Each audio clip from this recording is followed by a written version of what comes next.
Meu filho olhou para mim e disse que eu assustava as crianças, que eu era velho demais, que eu parecia um bicho do mato, e depois, 3 anos em silêncio, até o dia em que minha neta bateu na minha porta e me contou um segredo que mudou tudo.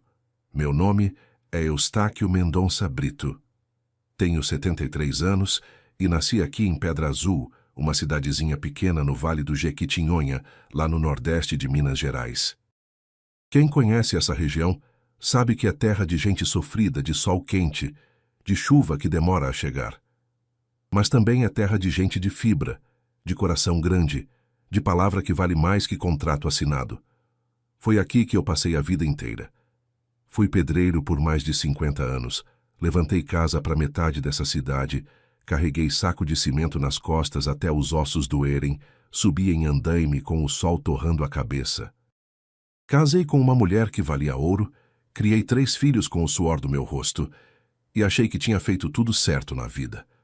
Achei que, quando ficasse velho, ia ter a minha família perto de mim, os netos brincando no quintal, as tardes de domingo cheias de risada e comida na mesa. Mas a vida não é do jeito que a gente planeja. Às vezes, a pessoa que a gente mais ama, a pessoa que a gente criou, que a gente deu tudo, vira as costas pra gente. E dói. Dói de um jeito que nem as pedras pesadas que eu carreguei a vida inteira doeram. Porque peso nas costas a gente tira quando chega em casa. Mas peso no coração, esse não sai nunca. A história que eu vou contar hoje é sobre isso. Sobre um filho que teve vergonha do próprio pai. Sobre 3 anos de solidão e silêncio. E sobre uma neta que teve mais coragem do que um homem crescido.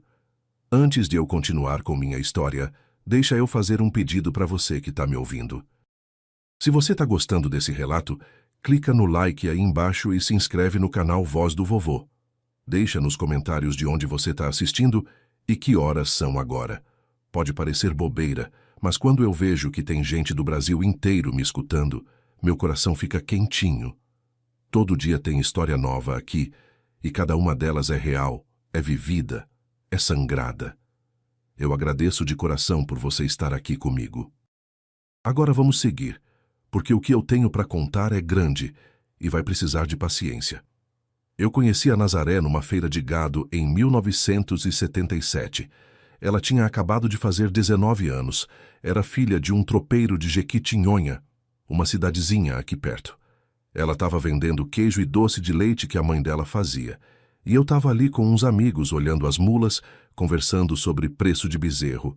Vi ela de longe e achei bonita. Cabelo preto amarrado com fita, sorriso largo, jeito simples de gente boa. Dei uma desculpa para os amigos e fui até a barraca dela.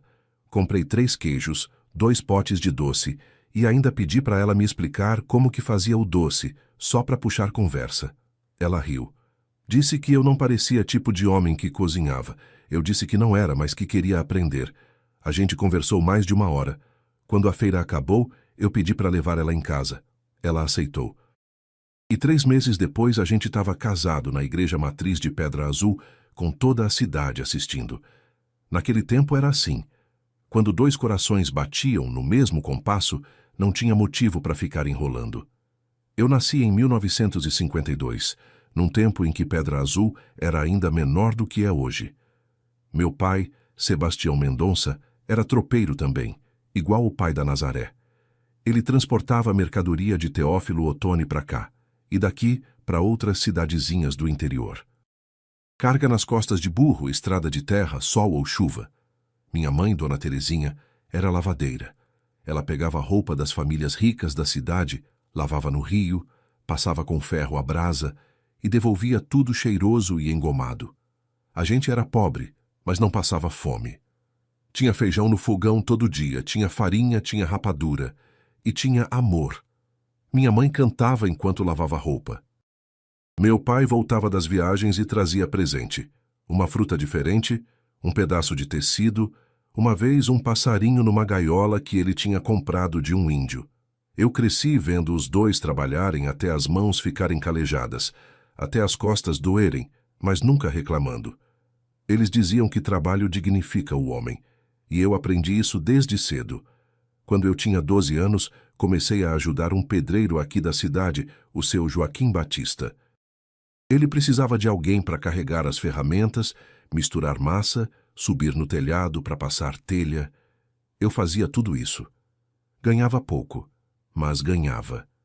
E mais importante, eu aprendi a profissão. O seu Joaquim era homem sério, detalhista.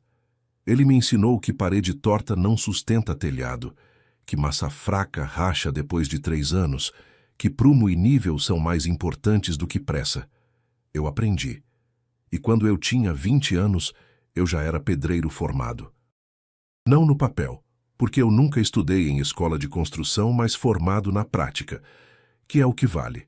Eu já sabia levantar uma casa do zero, sabia fazer reboco liso, sabia assentar piso sem deixar desnível. E aí começou minha vida de verdade. Casei com a Nazaré em abril de 1978. Ela tinha 20 anos, eu tinha 26. A gente se casou na igreja de manhã cedo, com missa e tudo. Depois teve festa na casa dos pais dela, com sanfona, cachaça e comida que não acabava. A gente dançou até o sol se pôr, e quando a festa terminou, a gente veio para Pedra Azul, para a casinha de 3 cômodos que eu tinha alugado na Rua do Comércio. Era simples, uma sala, um quarto, uma cozinha, mas era nosso. Eu trabalhava de sol a sol, saía de manhã cedinho, voltava quando já era noite. A Nazaré ficava em casa, costurando, cozinhando, cuidando de tudo. Ela era mulher prendada, daquelas que fazem milagre com pouco. Com 1 quilo de feijão, ela alimentava a gente a semana inteira. Com um retalho de tecido, ela fazia roupa. Com um saco de farinha, ela fazia bolo, pão, broa. Eu chegava em casa cansado, sujo de cimento, e encontrava a casa limpa, a comida quentinha, e a Nazaré me esperando com aquele sorriso que iluminava tudo.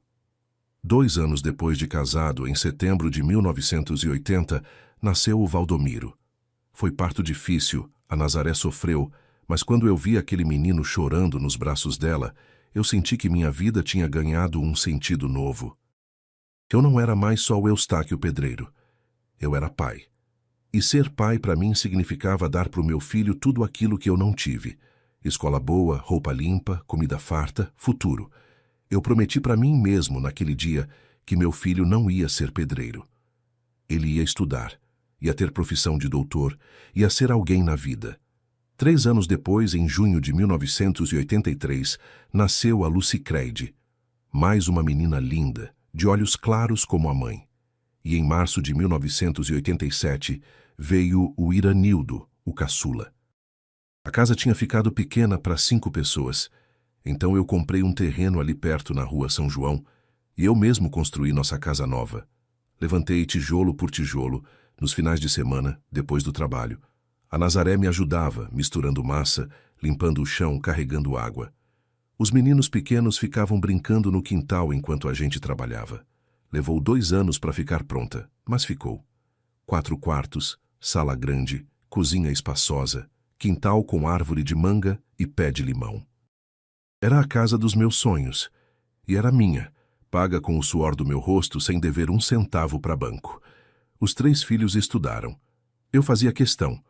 Todo ano eu pagava o material escolar, o uniforme, às vezes até livro que a professora pedia.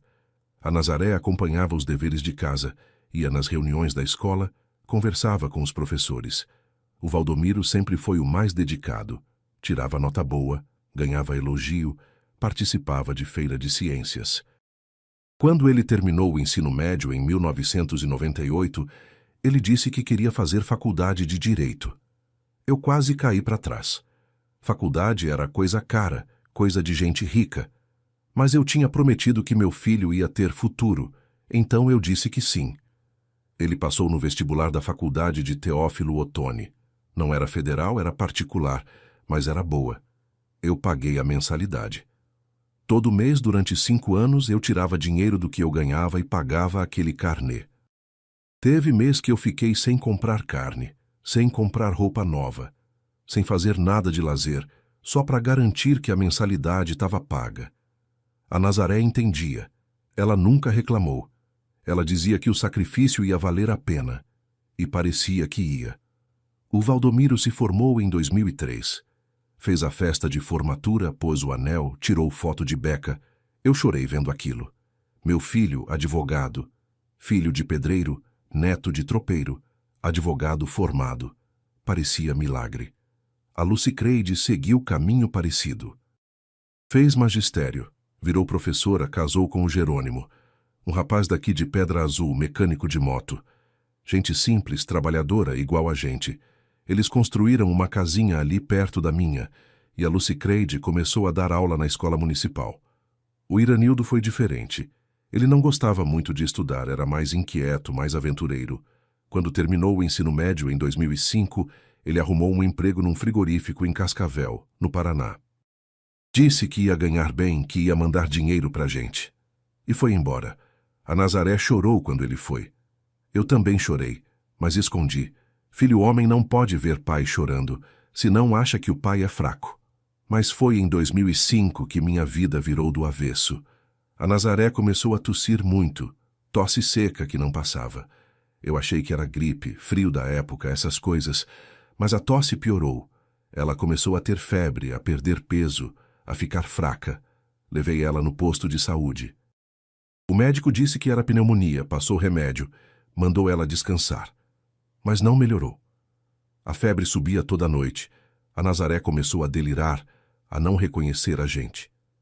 Levei ela para o hospital de Teófilo Otoni. Lá eles descobriram que a pneumonia tinha espalhado, tinha virado infecção generalizada no sangue. Septicemia, o médico chamou. Coisa grave, coisa que mata. Ela ficou internada 15 dias. Eu ficava lá com ela, dormindo na cadeira, segurando a mão dela, rezando para Deus não levar ela. Mas Deus levou. No dia 28 de agosto de 2005, às 6 horas da manhã, a Nazaré fechou os olhos e não abriu mais. Ela tinha 52 anos. A gente tinha vivido junto por 27 anos. 27 anos de companheirismo, de amor, de parceria. E de repente ela não estava mais ali. A casa ficou vazia. A cama ficou fria. O silêncio ficou pesado. Eu entrei numa tristeza profunda, daquelas que a gente não consegue sair. Os filhos tentavam me animar, mas não adiantava. Eu tinha perdido minha metade. E quando a gente perde a metade, a gente fica pela metade também. O Valdomiro já tinha se casado nessa época, em 2004. Ele conheceu a Estefânia numa palestra de direito empresarial em Governador Valadares. Ela era filha de um empresário dono de várias lojas de eletrodomésticos na região.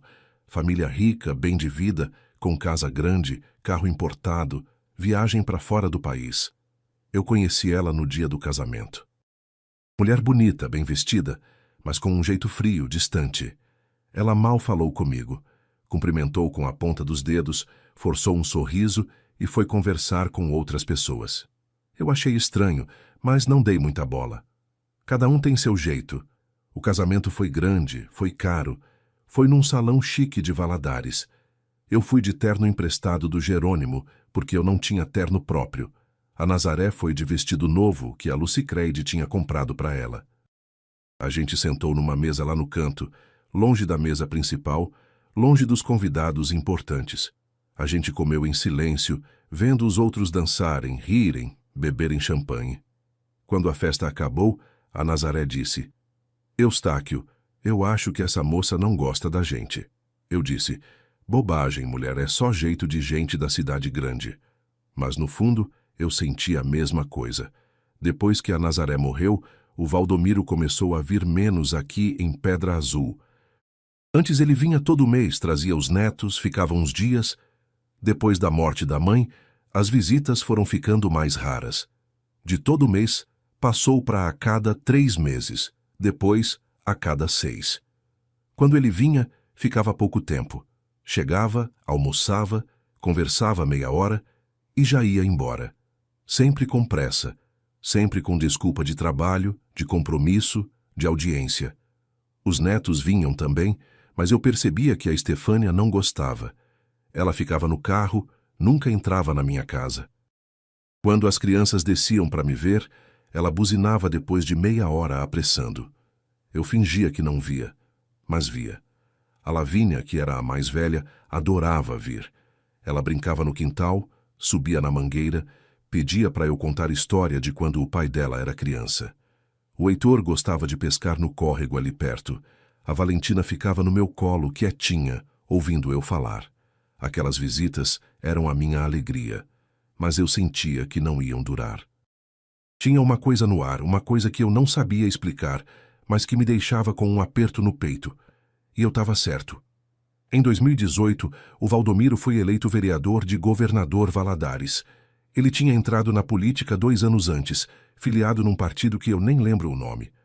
Fez campanha, distribuiu santinho, beijou criança, prometeu asfalto e escola. E ganhou. Ligou para me contar no dia seguinte à eleição, todo empolgado. Disse que agora ele ia poder ajudar muita gente, que ia fazer diferença na cidade, que era o começo de uma carreira maior. Eu dei os parabéns, disse que estava orgulhoso. E estava. Meu filho, vereador. Quem diria? Mas junto com a alegria veio uma preocupação.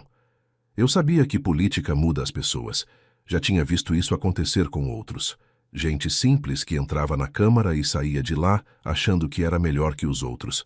Eu rezei para que não acontecesse isso com o Valdomiro. Mas aconteceu. Logo depois da posse, em janeiro de 2018, ele sumiu.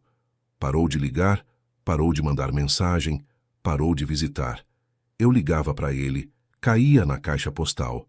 Mandava mensagem, ele respondia com: "Depois a gente conversa, pai. Tô ocupado." Passou fevereiro, passou março, passou abril. Nada. Em junho, eu comecei a ficar preocupado. Pensei que tivesse acontecido alguma coisa. Liguei para o número da Estefânia, que eu tinha anotado numa agenda velha. Toquei 3 vezes antes dela atender. Quando ela atendeu, a voz era seca e irritada. Eu disse: "Estefânia, bom dia, é o Eustáquio, pai do Valdomiro. Tô ligando porque faz tempo que eu não consigo falar com ele, tô preocupado." Ela disse: "Ele tá bem, seu Eustáquio, só tá muito ocupado com o mandato." Eu disse: "Eu sei, mas será que ele não pode me ligar nem 5 minutos?" Ela suspirou, daquele jeito que a gente suspira quando acha que a outra pessoa está incomodando. Ela disse: "Vou passar o recado para ele." E desligou. 2 dias depois, o Valdomiro me ligou. A voz dele estava diferente, mais fria, mais formal, como se ele estivesse falando com um desconhecido, não com o próprio pai. Ele disse: "Pai, a Estefânia me disse que o senhor ligou. Desculpa a demora, mas é que eu estou mesmo muito atarefado. A Câmara é trabalho sério, tem reunião todo dia, tem projeto para analisar, tem eleitor para atender. Não sobra muito tempo." Eu disse: "Eu entendo, meu filho. Só queria saber se está tudo bem com vocês, com as crianças." Ele disse: "Tá tudo bem, sim, as crianças estão crescendo, estudando. A Lavínia está no 1º ano do ensino médio já, o Heitor está no 6º ano, a Valentina está no 3º ano do fundamental." Eu disse: "E quando que vocês vêm aqui em Pedra Azul? Faz tempo que eu não vejo os meninos, tô com saudade." Silêncio do outro lado. Um silêncio longo, pesado. Depois ele disse: "Olha, pai, a gente tá com a agenda muito cheia. E as crianças também. Tem curso de inglês, aula de natação, reforço escolar. Não tá sobrando tempo para viajar, mas qualquer coisa a gente se fala." Eu senti um nó na garganta. Eu disse: "Tá bom, filho, só não esquece do teu pai velho aqui, tá?" Ele disse: "Claro que não, pai. Depois a gente conversa com calma. Um abraço." E desligou. Aquela conversa me deixou com um gosto amargo na boca. Eu sabia que alguma coisa tinha mudado, mas eu não imaginava o tamanho da mudança que estava por vir. Chegou julho de 2018, época de férias escolares. Todo ano, desde que os netos eram pequenos, eles vinham passar uns dias comigo em Pedra Azul. A Lucicreide ajudava, ficava com eles durante o dia enquanto eu trabalhava em algum bico de pedreiro. Ela levava para tomar banho no rio, fazia comida, brincava. À tarde, quando eu chegava, a gente sentava no quintal. Eu contava história, os meninos pediam para eu fazer pipa, a gente soltava no campinho ali perto. Era a melhor época do ano para mim. Mas em julho de 2018, nada disso aconteceu. Eu esperei. Esperei eles ligarem dizendo que iam vir, mas ninguém ligou. Dia 5 de julho, eu liguei para o Valdomiro. Caiu na caixa postal. Liguei de novo. Nada. Mandei mensagem. Filho, as férias já começaram. Quando que os meninos vêm? Ele não respondeu. Dia 7 de julho, eu liguei para o número da Estefânia de novo. Ela atendeu no terceiro toque. Eu disse, Estefânia, bom dia. É o Eustáquio. Tô ligando para saber das férias das crianças. Todo ano eles vêm aqui em julho. Eu estava esperando. Ela disse com aquela voz fria de sempre. Ah, seu Eustáquio, é sobre isso que eu preciso falar com o senhor. Olha, esse ano as crianças não vão poder ir aí em Pedra Azul. Eu senti o coração apertar. Eu disse, como assim, não vão poder? Aconteceu alguma coisa? Ela disse, não aconteceu nada. É que as coisas mudaram, sabe? As crianças estão crescendo, estão ficando mais exigentes. Pedra Azul é uma cidade muito simples, não tem estrutura para elas. Não tem shopping, não tem cinema, não tem diversão. E além disso, elas têm vergonha de contar para os amigos que passam férias no interior. Entende? Eu fiquei mudo. Vergonha. Elas tinham vergonha. Do lugar onde o avô delas morava, do lugar onde o pai delas nasceu. Eu disse, mas Estefânia, eles sempre vieram. Sempre gostaram de vir. A Lavínia adora andar de bicicleta na estrada de terra. O Heitor gosta de pescar. A Valentina... Ela me cortou. Seu Eustáquio, com todo respeito, o senhor não entende porque o senhor não tem filhos adolescentes. As coisas mudaram. As crianças mudaram. Elas não querem mais vir. E a gente não vai forçar. Não é saudável forçar criança a fazer o que não quer. Eu disse, será que eu posso falar com elas? Conversar, perguntar se elas realmente não querem vir? Ela disse, não precisa, seu Eustáquio. Eu já conversei com elas. A decisão está tomada e, além do mais, eu e o Valdomiro também achamos melhor assim. É melhor para as crianças e é melhor para o senhor também. O senhor já está com idade, deve estar cansado de receber visita, de cuidar de criança. Vai ser mais tranquilo para o senhor também. Eu disse com a voz tremendo, Estefânia, eu nunca vou estar cansado de ver meus netos. Eles são minha alegria. Se eu não ver eles, eu não tenho mais nada. Ela disse impaciente agora. Seu Eustáquio, eu preciso desligar. Tenho compromisso. Mas fica tranquilo, a gente mantém contato por telefone. As crianças podem te ligar quando quiserem. Eu disse, será que eu posso falar com o Valdomiro? Por favor, Estefânia, passa o telefone para ele. Ela disse, ele não está em casa. Mas eu vou passar o recado. E desligou na minha cara. Fiquei com o telefone na mão, olhando para o nada. As palavras dela ecoavam na minha cabeça. Pedra Azul é muito simples. As crianças têm vergonha. A decisão está tomada. Eu senti raiva, tristeza, humilhação, tudo misturado. Mas mais do que tudo, eu senti medo. Medo de perder meus netos. Medo de virar um estranho para eles. Medo de morrer sem eles lembrarem de mim. No dia seguinte, eu liguei para o Valdomiro de novo. Dessa vez ele atendeu. A voz dele era cansada, irritada. Ele disse, pai, a Estefânia me contou que o senhor ligou. Olha, eu sei que o senhor está chateado, mas a decisão foi tomada. As crianças não vão mais aí. Eu disse, filho, eu não entendo. Por quê? O que eu fiz? Se eu fiz alguma coisa errada, me fala que eu mudo. Ele suspirou. Um suspiro longo, daqueles que a gente dá quando está cansado de uma conversa. Ele disse, pai, o senhor não fez nada de errado. É só que, olha, eu vou ser sincero com o senhor porque eu acho que o senhor merece. O senhor está velho demais. A casa do senhor está velha demais. Pedra Azul é atrasada demais. As crianças estão crescendo num ambiente diferente, moderno, com acesso à educação de qualidade, à tecnologia, à cultura. Quando elas vêm aí, elas regridem. Elas voltam falando errado, com mau hábito, com medo de bicho, de escuro. A Valentina teve pesadelo depois da última vez que foi aí. Ela sonhou que tinha um bicho peludo na casa do senhor. E quando a Estefânia perguntou que bicho era, ela descreveu o senhor pai. O senhor de barba grande, de roupa velha, de chinelo sujo. A criança teve medo do próprio avô. Cada palavra dele era uma facada. Eu senti as lágrimas subindo, mas segurei. Não ia chorar. Não ia dar esse gosto. Eu disse com a voz trêmula, filho, eu nunca assustei ninguém. Eu sempre tratei essas crianças com carinho. Eu dou comida, dou atenção, conto história. Se a casa é velha, é porque é casa de pobre. Mas pobre também tem coração. Pobre também ama. Ele disse: Eu sei, pai, mas não é questão de amor, é questão de conveniência, de adequação. O senhor entende, não entende? O senhor teve a vida do senhor, trabalhou, criou os filhos. Agora é hora do senhor descansar, ficar na sua e deixar a gente tocar a nossa vida. Quando as crianças forem mais velhas, mais maduras, quem sabe elas vêm te visitar de novo. Mas por enquanto é melhor assim. Eu disse: E se eu quiser ir aí, posso ir visitar eles? Silêncio. Depois ele disse: Pai, sinceramente não é uma boa ideia. A gente mora em condomínio fechado. Tem portaria, tem vigilância. O senhor ia se sentir deslocado. E as crianças iam se sentir envergonhadas na frente dos amigos. Desculpa ser duro, mas é a verdade. É melhor a gente manter contato por telefone mesmo. Eu disse: Quer dizer que eu não vou ver mais meus netos? Ele disse: Pai, não dramatiza. O senhor vai ver eles. Só não agora. Deixa o tempo passar. Deixa as coisas se acomodarem. Eu disse: Valdomiro, você é meu filho. Eu criei você. Eu trabalhei feito um condenado para você estudar, para você ter faculdade, para você ser advogado. Você acha que eu merecia isso?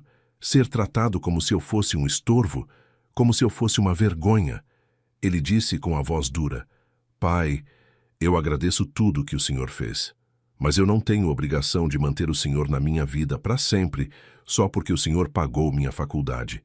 Eu te devo respeito e eu te respeito. Mas eu não te devo minha vida inteira. Eu tenho o direito de viver do meu jeito, com minha família, do jeito que eu achar melhor. E o jeito que eu acho melhor não inclui viagens para Pedra Azul. Desculpa se isso dói, mas é a verdade. E desligou. Eu fiquei ali na cozinha, sentado na cadeira de madeira que a Nazaré tinha comprado numa feira há 20 anos. O telefone caiu da minha mão. Eu olhei para o teto, tentando entender o que tinha acabado de acontecer. Meu filho tinha me descartado, como se descarta roupa velha. Como se descarta ferramenta quebrada. Eu não valia mais nada para ele. Eu era um estorvo, um bicho do mato que assustava crianças, um velho chato que queria atenção. E o pior, ele tinha razão em uma coisa. Ele não me devia nada. Eu tinha criado ele porque era minha obrigação de pai. Eu tinha pagado faculdade porque eu quis. Ele não tinha pedido, mas ainda assim esperava alguma gratidão. Esperava algum carinho. Esperava ser tratado com dignidade. E não fui. Naquela noite, eu chorei. Chorei sozinho no escuro, deitado na cama que eu tinha dividido com a Nazaré por tantos anos. Chorei pela vida que eu tinha vivido, pelo trabalho que eu tinha feito, pela família que eu tinha construído. E chorei porque eu percebi que nada disso importava. No final, eu era só um velho descartável. Os 3 anos que se seguiram foram os piores da minha vida. Eu envelheci. Meu cabelo ficou todo branco, minha barba cresceu descontrolada, eu perdi peso porque não tinha vontade de comer. A casa começou a cair aos pedaços, mas eu não consertava. Para quê? Não tinha ninguém para ver. Não tinha ninguém para impressionar. A Lucy Creide vinha me visitar todo domingo, trazia comida pronta, arrumava a casa, tentava me animar.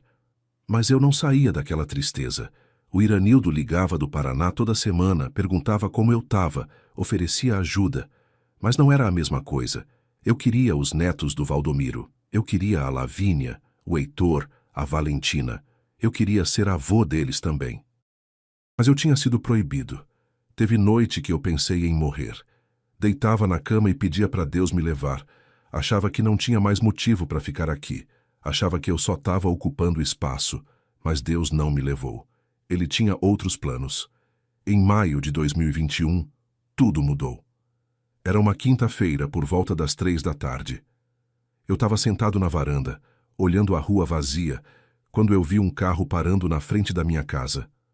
Um carro pequeno, branco, que eu não conhecia. Desceu uma moça. Alta, magra, cabelo castanho preso num rabo de cavalo, usando calça jeans e blusa branca. Ela parou no portão e ficou me olhando. Eu não reconheci na hora. Fazia 3 anos que eu não via aquele rosto. 3 anos. E criança muda rápido. Ela abriu o portão devagar e veio andando na minha direção. Quando ela chegou perto, ela disse com a voz trêmula: "Vô?" Meu coração parou. Era a Lavínia, minha neta mais velha. Ela tinha 18 anos agora. Tinha virado mulher. Eu levantei da cadeira, trêmulo, sem acreditar. Ela veio até mim e me abraçou. Me abraçou forte, apertado como ela fazia quando era criança. E eu chorei. Chorei ali na frente dela, sem vergonha, sem tentar esconder. Ela também estava chorando. A gente ficou assim, abraçados, chorando por um tempo que pareceu uma eternidade. Quando a gente se soltou, ela limpou as lágrimas e disse: "Vô, me desculpa. Me desculpa por ter demorado tanto. Me desculpa por não ter vindo antes." Eu disse: "Não precisa pedir desculpa, minha filha. Você está aqui agora, é o que importa." Ela disse: "Posso entrar?" Eu disse: "Claro, a casa é tua também." Entramos. Ela olhou em volta, viu a casa bagunçada, suja, cheia de teias de aranha no canto. Eu senti vergonha. Ela devia estar achando que eu era mesmo um velho largado, um bicho do mato. Mas ela não falou nada, só sentou na cadeira da cozinha, a mesma cadeira onde ela sentava quando era criança. Eu fiz café. Daquele jeito que a Nazaré fazia, passado no coador de pano, bem forte, bem quente. Servi numa caneca velha, coloquei açúcar. Ela bebeu um gole e sorriu. Ela disse: "Café do vô." Eu tinha esquecido como era bom. A gente ficou em silêncio por um tempo. Depois eu perguntei: "Teu pai sabe que você está aqui?" Ela disse: "Não, e não precisa saber." Eu estranhei. Ela percebeu e continuou: "Vô, eu vim aqui porque eu precisava, porque eu não aguento mais. Porque eu tenho que contar umas coisas para o Senhor, coisas que eu descobri, coisas que me deixam com raiva, com nojo, com vergonha." Eu disse: "Pode falar, minha filha, conta tudo." E ela contou. Ela contou que desde 2018 a Estefânia fazia campanha contra mim. Dizia para os filhos que eu era sujo, que minha casa tinha doença, que eu era ignorante, que eu ia envergonhar eles. Dizia que eu não sabia me comportar em sociedade, que eu falava errado, que eu vestia mal. Ela mostrava fotos minhas para os amigos dela, rindo, fazendo piada. Chamava eu de o sogro caipira. O Valdomiro não defendia. Ele concordava. Ele ria junto. Ele dizia que eu era um peso, que ele tinha vergonha de dizer que o pai dele era pedreiro, que ele preferia inventar que eu tinha morrido. A Lavínia disse: "Vô, teve uma vez numa festa de fim de ano da Câmara que um colega do pai perguntou sobre a família. O pai disse que o senhor tinha morrido. Disse que o senhor tinha falecido faz 5 anos de infarto." Eu estava lá. Eu ouvi. Eu quis gritar. Quis dizer que era mentira, que o senhor estava vivo, que o senhor estava em Pedra Azul esperando a gente visitar. Mas eu não tive coragem. Eu fiquei quieta. E eu me odeio por isso. Ela chorou de novo. Eu segurei a mão dela e disse: "Não se culpa, minha filha. Você era criança. Você não tinha escolha." Ela disse: "Mas tem mais, vô. Tem uma coisa que o senhor precisa saber.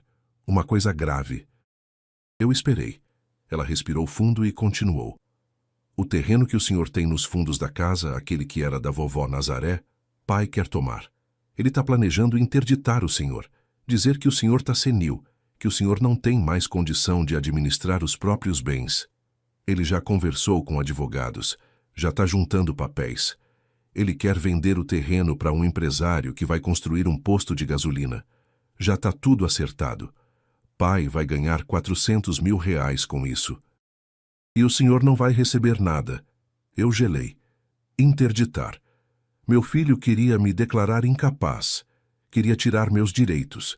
Queria me roubar. Eu disse: "Como você sabe disso?" Ela disse: "Eu ouvi uma conversa. Foi no mês passado. Eu estava no quarto e eles estavam conversando na sala achando que eu não estava em casa. O pai estava falando com a mãe sobre o processo de interdição. Dizia que ia ser fácil, que o senhor já está com idade avançada, que bastava arranjar 2 médicos para atestar que o senhor está com demência.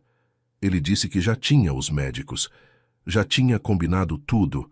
A mãe disse que era perigoso, que podia dar errado. O pai disse que não ia dar. Ele disse que o senhor mora sozinho, que o senhor não tem contato com ninguém, que ninguém ia defender o senhor. E aí eles riram. Riram, vô. Como se fosse piada. Eu senti uma raiva subindo do fundo do peito. Uma raiva que eu nunca tinha sentido antes. Raiva do meu próprio filho. Do menino que eu carreguei no colo. Do menino que eu ensinei a andar. Do homem que eu criei. Ele queria me roubar. Ele queria me destruir. Eu disse, e você tem prova disso? Ela disse, eu gravei. Eu tinha deixado o celular ligado, gravando áudio, porque eu tinha desconfiado de alguma coisa. Eu tenho a gravação, vô. Tá aqui no meu celular. O senhor quer ouvir? Eu disse, quero. Ela pegou o celular, abriu o arquivo e apertou o play. E eu ouvi. Ouvi a voz do Valdomiro dizendo, o velho não vai saber de nada. Quando ele descobrir, já vai estar tudo resolvido. Ele não tem condição de lutar contra mim. Eu sou advogado, sou vereador, tenho contatos. Ele é um pedreiro aposentado que mal sabe assinar o nome. Ouvi a voz da Estefânia dizendo, e se ele tentar processar você? Ouvi a voz do Valdomiro dizendo, ele não vai. Ele não tem dinheiro para advogado. E mesmo se tiver, eu conheço todo mundo aqui. Eu vou ganhar de qualquer jeito. E os dois riram. Riram da minha cara. Riram do pai que construiu a vida deles. A gravação acabou. Eu fiquei em silêncio, digerindo aquilo. Depois eu olhei para Lavínia e disse, manda essa gravação pro meu celular. Ela disse, já mandei, vô, assim que eu gravei. Eu disse, e você, minha filha? Como você descobriu tudo isso? Como você teve coragem de vir aqui me contar? Ela disse, porque eu amo o senhor, vô. Sempre amei. Eu chorei quando a mãe proibiu a gente de vir aqui. Eu sonhava com essa casa, com o quintal, com as histórias que o senhor contava. E eu tive que fingir que não me importava, porque se eu mostrasse que me importava, a mãe ia fazer minha vida um inferno. Mas agora eu tenho 18 anos. Eu sou maior de idade. Eu não preciso mais da permissão dela. E eu não vou ficar calada enquanto eles fazem isso com o senhor. Eu abracei ela de novo. E naquele momento, eu tomei uma decisão. Uma decisão radical. No dia seguinte, sexta-feira, eu acordei cedo. Tomei banho, fiz a barba, vesti a roupa menos velha que eu tinha. Pedi para Lucy Creide me emprestar o carro dela. Ela perguntou para onde eu ia. Eu disse, resolver uma coisa. Peguei um ônibus para Teófilo Otoni. Fui no escritório do Dr. Aristides Camargo, um advogado que a Lucy Creide conhecia. Homem sério, de cabelo todo branco, mais de 40 anos de profissão, respeitado na região inteira. Eu bati na porta dele sem marcar hora. A secretária disse que ele estava ocupado. Eu disse que ia esperar. Esperei 2 horas. Quando ele saiu da sala de reunião, eu me levantei e disse, Dr. Aristides, o senhor não me conhece, mas eu preciso da sua ajuda. É urgente. Ele olhou para mim, viu a cara de desespero e disse, entra. Entramos na sala dele. Eu sentei numa cadeira de couro confortável. Ele sentou do outro lado da mesa. Eu contei tudo. A proibição de ver os netos, as palavras do Valdomiro, o plano de interdição, a gravação que a Lavínia tinha feito, tudo. Ele ouviu em silêncio, tomando notas. Quando eu terminei, ele ficou em silêncio por 1 minuto pensando. Depois disse, seu Eustáquio, o que o senhor quer fazer? Eu disse, quero me proteger. Quero impedir que meu filho me roube. E quero que ele não receba 1 centavo do que é meu. Ele assentiu e disse, então vamos trabalhar. Primeira providência. Eu fiz uma bateria completa de exames médicos, avaliação psicológica, neurológica, clínica geral.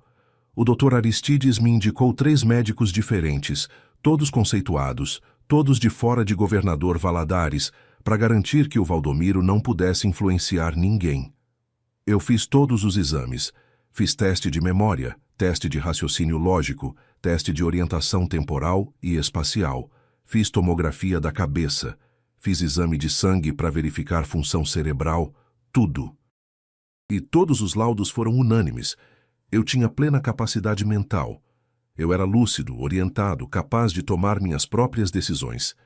Esses laudos iam ser minha defesa se o Valdomiro tentasse me interditar, porque com esses documentos em mãos, nenhum juiz ia acreditar que eu era incapaz. Segundo a providência, eu mudei meu testamento.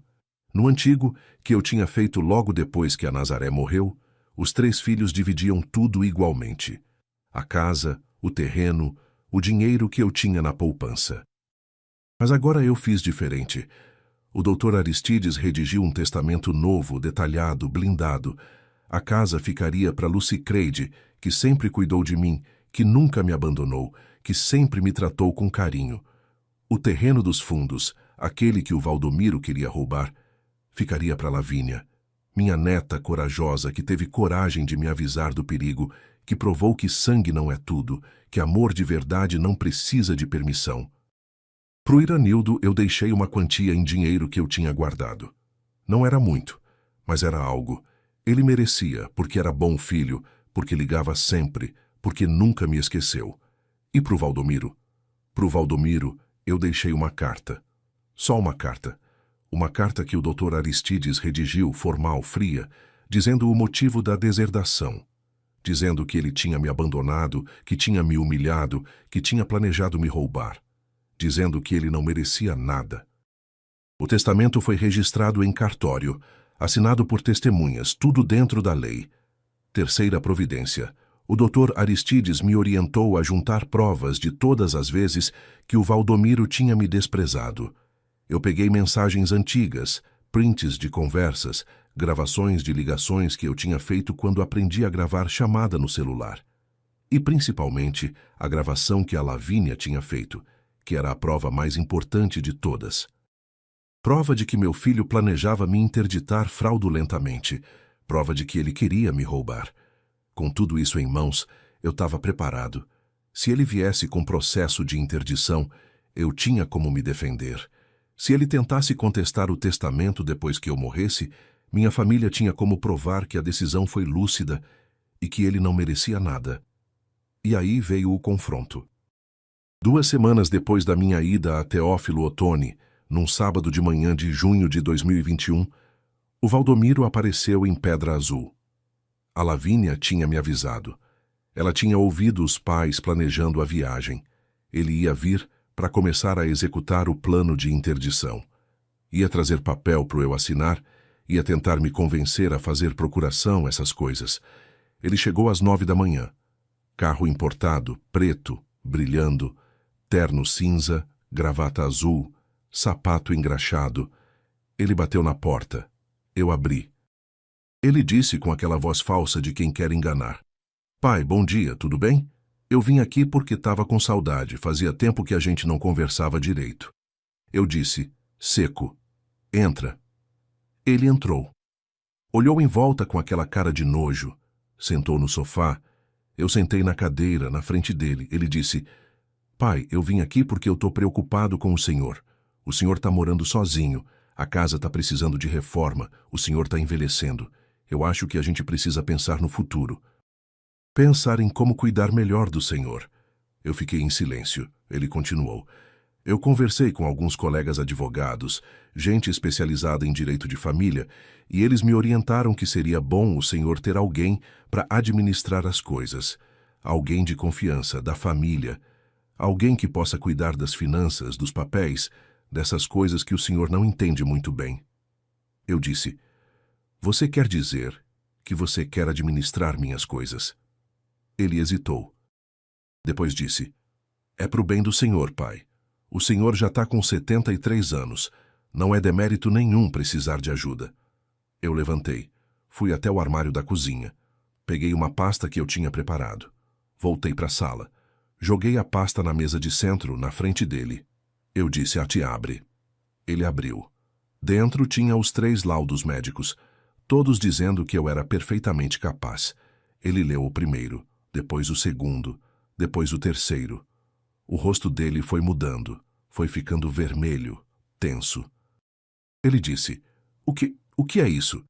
Eu disse: "É a prova de que eu não sou louco, de que eu não sou incapaz, de que eu não preciso de ninguém administrando nada para mim." Ele disse: "Pai, eu não entendi. Por que o senhor foi fazer esses exames?" Eu disse: Porque eu sei o que você está planejando, Valdomiro. Eu sei que você quer me interditar. Eu sei que você quer vender o terreno da tua mãe por 400 mil reais. Eu sei de tudo. Ele ficou branco. Ele disse, gaguejando. Como o senhor sabe disso? Eu disse. Você acha que ninguém te vê? Você acha que você é esperto demais? Você foi burro, Valdomiro. Muito burro. Ele levantou. Tentou me interromper. Eu não deixei. Eu disse, alto, firme. Você me chamou de velho demais. Você disse que eu assustava as crianças. Você disse que eu parecia um bicho do mato. Você proibiu meus netos de me visitar. Você teve vergonha de mim, do homem que te criou, que trabalhou feito condenado para te dar estudo, para te fazer advogado, para te dar futuro. E agora você quer me roubar, quer tirar o que é meu, quer me declarar louco para ficar com meu terreno. Ele tentou falar. Eu continuei. Mas eu não sou louco, Valdomiro, e eu não sou burro. Eu já mudei meu testamento. Você não vai receber nada, nem a casa, nem o terreno, nem um centavo. Tudo vai para tua irmã e para tua filha. Para pessoas que me amam de verdade. Ele parou, processou a informação, depois disse, minha filha, que filha? Eu disse, a Lavínia. Ela veio me visitar, ela me contou tudo, e ela me deu isso aqui. Peguei meu celular, apertei play na gravação. A voz dele encheu a sala. O velho não vai saber de nada, quando ele descobrir já vai estar tudo resolvido.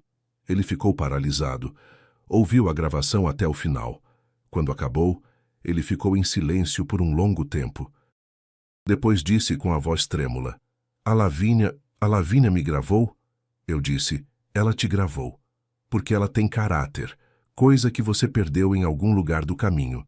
Ele explodiu, gritou, eu sou seu filho, eu tenho direitos, eu vou processar você, vou provar que esses laudos são falsos, vou provar que você está sendo manipulado.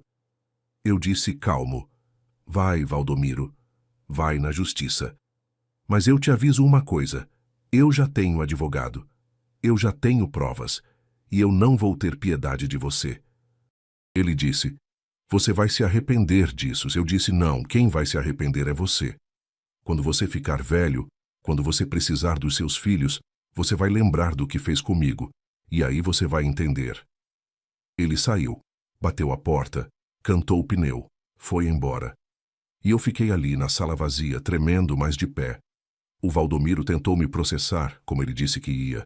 Entrou com uma ação de interdição 2 meses depois, em agosto de 2021. Alegou que eu tinha demência, que eu não tinha condição de administrar meus bens, que eu estava sendo manipulado pela Lucicreide e pela Lavínia. Mas o processo não durou nem 6 meses. O Dr. Aristides apresentou os 3 laudos médicos, apresentou a gravação que a Lavínia tinha feito, provando que o Valdomiro tinha motivação financeira para me interditar. Apresentou provas de abandono afetivo, mostrando que ele tinha me cortado da vida dele há anos. O juiz analisou tudo. Ouviu os médicos. Ouviu a Lucicreide. Ouviu a Lavínia, que foi lá no fórum e disse, na frente de todo mundo, que o pai dela era um mentiroso, um golpista, um homem sem caráter. E o juiz negou o pedido de interdição. Disse que não havia nenhuma evidência de incapacidade. Disse que o processo era claramente uma tentativa de enriquecimento ilícito. E ainda aplicou multa no Valdomiro por litigância de má-fé. Ele recorreu. Perdeu de novo. Tentou contestar o testamento também, alegando que eu tinha feito sob coação. Perdeu de novo. Em dezembro de 2021, tudo tinha terminado. Ele tinha perdido todos os processos. E tinha perdido muito mais do que isso. Tinha perdido a filha, porque a Lavínia, depois que depôs no fórum, foi morar com a Lucicreide. Saiu da casa dos pais, juntou as coisas dela e foi embora. A Estefânia tentou impedir, ameaçou, gritou, mas a Lavínia já era maior de idade, não precisava de permissão. Ela se matriculou na faculdade de enfermagem em Montes Claros, passou no vestibular, começou a estudar. E todo final de semana ela vinha aqui em Pedra Azul. Trazia o Heitor junto, que na época tinha 15 anos, e também estava cansado dos pais. Os dois ficavam comigo, a gente conversava. Eu contava histórias antigas, fazia comida, a gente assistia televisão junto. Era como se o tempo tivesse voltado, como se eu tivesse recuperado meus netos. A Valentina, que na época tinha 11 anos, ainda estava sob controle da Estefânia. Não podia vir. Mas a Lavínia disse que assim que ela fizesse 18, ela ia trazer ela também. E ela trouxe. A Valentina fez 18 anos em março de 2028. Não, espera. Ela nasceu em 2010. Então, em 2025, ela tem 15 anos. Preciso recalcular. Vou corrigir. A Valentina ainda não fez 18. Ela tem 15 anos agora, em dezembro de 2025. Mas ela já consegue falar comigo pelo celular, escondido dos pais. A Lavínia deu um celular velho para ela.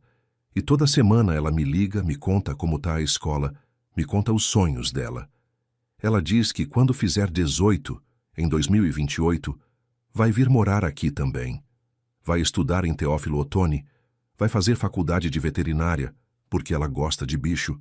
E eu acredito nela, porque ela tem o mesmo caráter da irmã. O Valdomiro eu não vejo mais. Ele não liga, não manda mensagem, não aparece. A Lucicreide encontrou ele uma vez no mercado de Teófilo Otoni. Ele desviou o olhar, fingiu que não viu. Ele perdeu a eleição para a reeleição em 2024. Não conseguiu se reeleger vereador. Dizem que foi por causa do escândalo da interdição que todo mundo ficou sabendo, que o nome dele ficou manchado. Hoje, ele trabalha num escritório pequeno fazendo inventário e divórcio. A Estefânia continua com ele, mas dizem que o casamento tá ruim. Eu não sei. E, sinceramente, eu não me importo mais. O terreno dos fundos continua lá, intocado. Eu não vendi, não vou vender.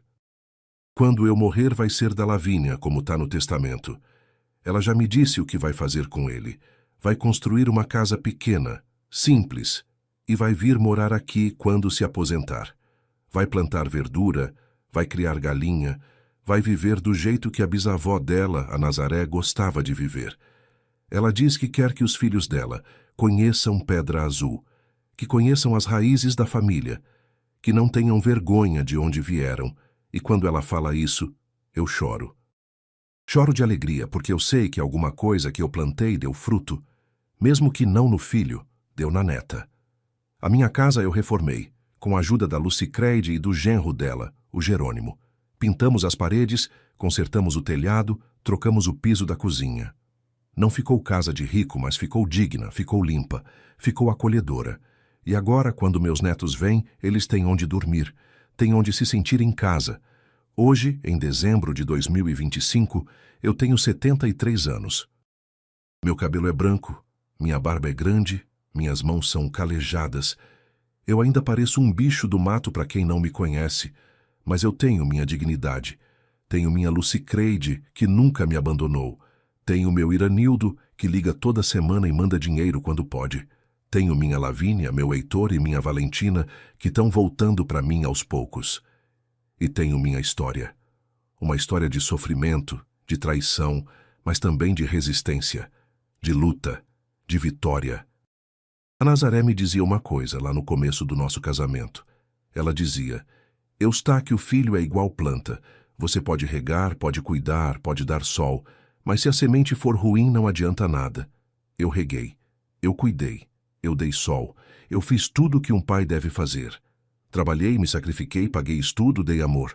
Mas a semente do Valdomiro era ruim, ou talvez não fosse ruim desde o começo. Talvez ela tenha apodrecido no meio do caminho, contaminada pela ambição, pela ganância, pela vergonha de ser quem ele era. Eu não sei, e não importa mais. O que importa é que eu aprendi uma coisa nesses 73 anos de vida. Família não é só sangue. Família é quem fica, quem cuida, quem ama, quem tem coragem de atravessar o estado inteiro para avisar que você está em perigo. Eu perdi um filho, mas ganhei uma neta que vale por 10 filhos. Ganhei uma filha que nunca me faltou. Ganhei um filho que, mesmo longe, nunca me esqueceu. E ganhei paz. Paz de saber que eu fiz o certo, que eu me defendi, que eu não deixei ninguém me pisar. Às vezes, de noite, quando eu estou deitado na cama, eu converso com a Nazaré. Eu sei que ela não está mais aqui, mas eu converso mesmo assim. Eu conto para ela o que aconteceu, conto que a Lavínia me salvou, conto que a casa está reformada, conto que os netos estão voltando, e eu sinto que ela está ouvindo.